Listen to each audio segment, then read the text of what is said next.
Did you know a lake in Africa killed over 1,000 people in a single night without making a sound? In 1986, Lake Nyos in Cameroon suddenly released a massive cloud of deadly carbon dioxide gas.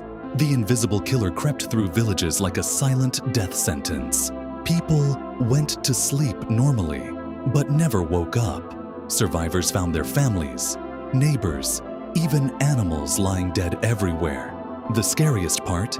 Scientists say it could happen again at any moment, and there's almost no way to predict when this lake will strike next.